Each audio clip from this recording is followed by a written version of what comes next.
রাজধানীর কাউরান বাজারে শনিবার রাতে সাংবাদিক মুন্নি শাহকে কিছু লোক ঘেরাও করে। খবর পেয়ে পুলিশ তাকে উদ্ধার করে তেজগাঁও থানায় নিয়ে যায়। পরে তাকে ঢাকা মহানগর গোয়েন্দা পুলিশের কার্যালয়ে নেওয়া হয়। তবে প্যানিক অ্যাটাকে অসুস্থ থাকায় জামিনের শর্তে তাকে পরিবারের জিম্মায় হস্তান্তর করা হয়েছে। এই বিষয়ে ঢাকা মহানগর পুলিশের অতিরিক্ত কমিশনার রেজাউল করিম মল্লিক বলেন, কাউরান বাজারে লোকজন মুন্নি শাহকে ঘেরাও করেছিল। তখন তিনি আতঙ্কগ্রস্ত হয়ে পড়লে পুলিশ তাকে উদ্ধার করে প্রথমে তেজগাঁও থানায় নিয়ে যায়। সেখান থেকে নিরাপত্তার সাথে তাকে ডিবিতে আনা হয়। যেহেতু তার নামে 4টি মামলা আছে, সেগুলোতে জামিনের শর্তে তাকে পরিবারের জিম্মায় হস্তান্তর করা হয়েছে।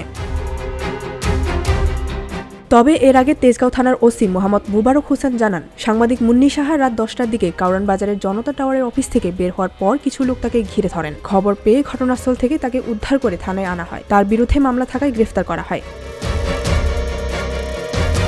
প্রত্যক্ষদর্শী সূত্রে জানা যায়, শনিবার রাত 9টার পরে রাজধানীর কাউরান বাজারে 1 টাকার খবরের অফিস থেকে বের হয়ে সবজি কিনতে যান মুন্নি শাহ। জনতা টাওয়ারের সামনে সবজি কেনার সময় জনতার তোপের মুখে পড়েন। বেশ কিছুক্ষণ তাকে ঘিরে রাখা হয়। পরে ঘটনাস্থলে উপস্থিত হয়ে তেজগাঁও থানা পুলিশ তাকে উদ্ধার করে নিজেদের হেফাজতে নেয়।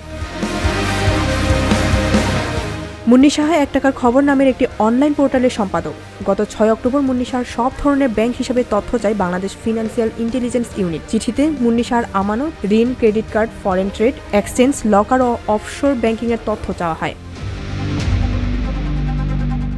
ভোরে কাগজে মুন্নি শাহর সাংবাদিকতা শুরু। সেখান থেকে তিনি যান 21 টেলিভিশনে। এরপর যোগ দেন এটিএন বাংলায়। এটিএন নিউজের শুরু থেকে তিনি যুক্ত ছিলেন। মালিক পক্ষের সঙ্গে বিরোধের জেরে 2023 সালের 31শে মে মুন্নি শাহ এটিএন নিউজ থেকে পদত্যাগ করেন।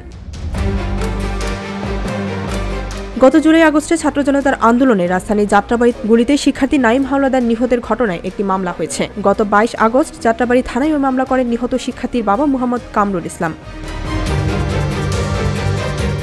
সে মামলায় সাবেক প্রধানমন্ত্রী শেখ হাসিনা সহ একাধিক মন্ত্রী, এমপি, আওয়ামী লীগ, যুবলীগ, ছাত্রলীগ সদস্য এবং পুলিশ ও র্যাব কর্মকর্তাদের সঙ্গে যে 7 সাংবাদিককেও আসামি করা হয়, তাদের একজন মুন্নি শাহ। ডেস্ক রিপোর্ট, ভোরের পাতা।